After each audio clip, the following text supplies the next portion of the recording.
ہمارے حضرت مرشد عالم رحمۃ اللہ کے ایک مرید تھے جو حضرت کے مدرسے میں مسلم شریف پڑھاتے تھے. انہوں نے زندگی میں 22 سال مسلم شریف پڑھائی. پھر حضرت کی وفات کے بعد اس عاجز کے ساتھ ان کا محبت کا تعلق ہو گیا. ایک دن وہ مجھے کہنے لگے کہ حضرت میں نے حضرت مدنی رحمۃ اللہ علیہ سے دور حدیث کیا ہے دارالعلوم دیوبند میں. وہاں ایک واقعہ میں نے اپنے استادوں سے سنا, میں آپ کو وہ سنانا چاہتا ہوں. میں نے کہا ضرور سنائیں. انہوں نے واقعہ سنایا کہ جب سعودی عرب کے حضرات نے سعودی عرب پہ حکومت شروع کی تو ان کے ایک بڑے عالم تھے علامہ ابن وہاب, عبد الوہاب. وہ بہت سخت تھے توحید کے مسئلے میں. انہوں نے ان کو کہا کہ یہ جو ترکوں نے قبروں کے اوپر گنبد بنائے ہیں اور جو کبے بنائے ہیں یہ سب غلط ہیں, تم ان سب کو اکھاڑ دو. چنانچہ انہوں نے اس عالم کی بات پر جنت بقیع کے اندر جتنی قبور کے اوپر کچھ بنا ہوا تھا سب توڑ دی, بالکل صاف کر دیا. اب جب صاف کر کے فارغ ہوئے تو ان کے ذہن میں بات آئی کہ آپ گنبد خضرا کو بھی توڑنا چاہیے.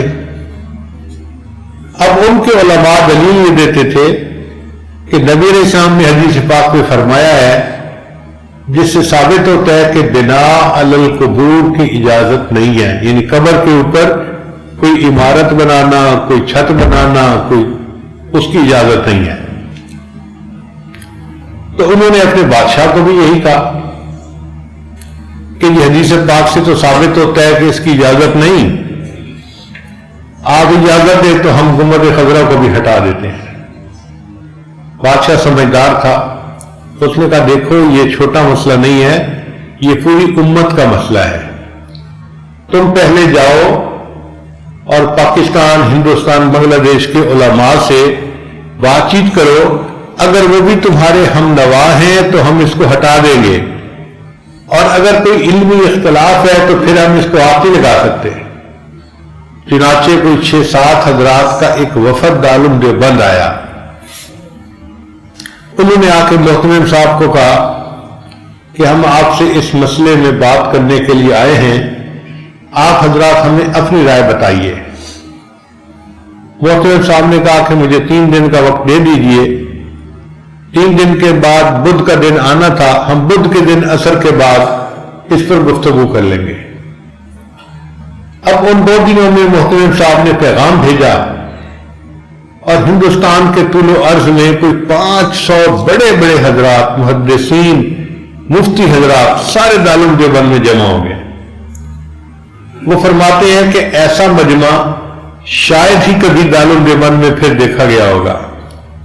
اتنے بڑے بڑے جبال العلم جو تھے وہ آ گئے اور اس مسئلے میں انہوں نے بات کرنی تھی, لیکن جب ان کے سامنے مسئلہ بتایا جاتا تو سب سہم جاتے تھے, اس لیے کہ ایک طرف ادب کا معاملہ تھا اور دوسری طرف حدیث پاک کا مسئلہ تھا.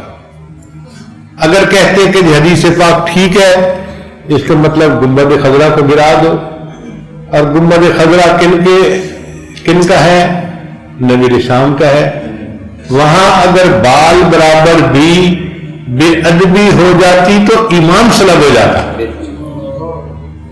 نہ جائے ماندن نہ پائے رفتن.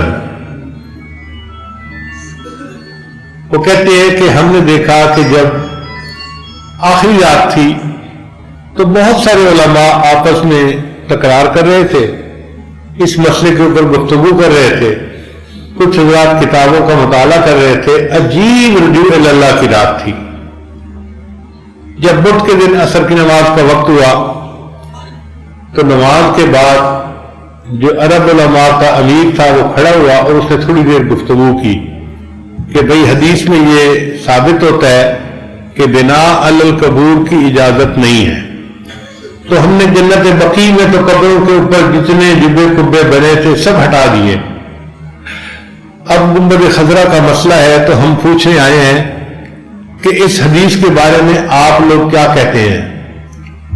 اگر اس حدیث پر کوئی جرح ہے تو بتا دیجئے, کوئی راوی مجروح ہے تو بتا دیجئے، کوئی ضعف آتا ہے کسی طرح سے تو بھی بتا دیجئے، اور اگر یہ حدیث بالکل صحیح ہے اور نص قطعی ہے تو پھر تو ہمیں اس پر عمل کرنا ضروری ہے۔ اب یہ بات کر کے تو امیر صاحب بیٹھ گئے،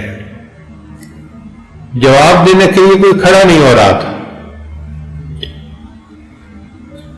کہیں کہیں سے سسکیوں کی آواز آ رہی تھی، علماء رو رہے تھے، یا اللہ ہم اس کا کیا جواب دیں۔ کوئی 1-2 منٹ توقف کے بعد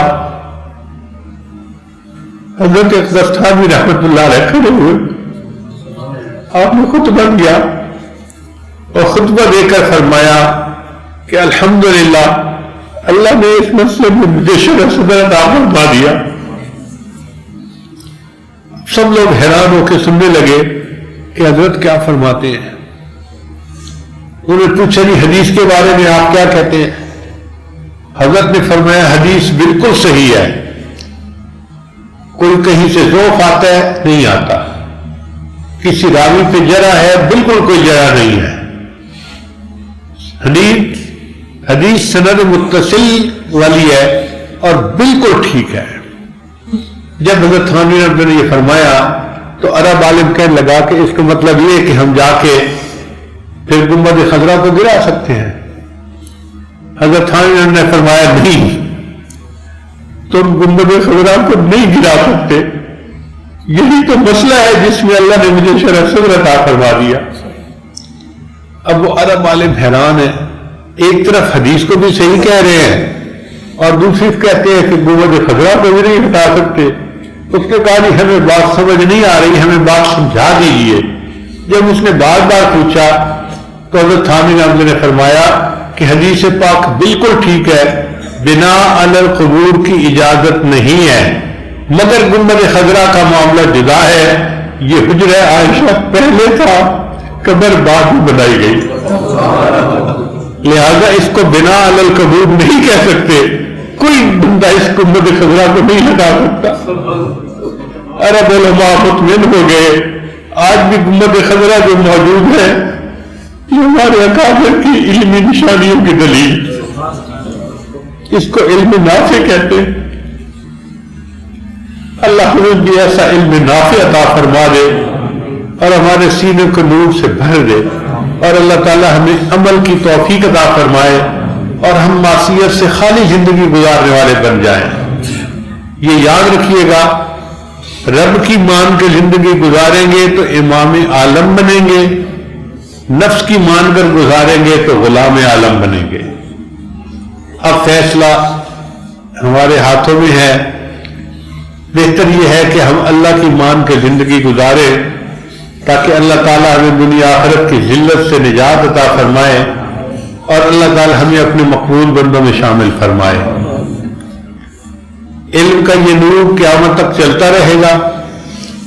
یہ بہت خوشی کی بات ہے کہ آپ حضرات علماء یہاں پر علم کے لیے آتے ہیں اور الحمدللہ اپنے عقیدے کے بارے میں اور باطل فرقوں کے بارے میں صحیح علم اپنے اکابر سے پا کے جاتے ہیں۔ آپ کا یہاں آنا بھی مبارکباد کے لائق ہے۔ اللہ تعالیٰ اس مرکز کو شاد اور آباد رکھے اور قیامت کی صبح تک اللہ تعالیٰ اس کے علمی فیض کو جاری ساری فرمائے۔ وآخر دعوانا ان الحمد للہ رب العالمین۔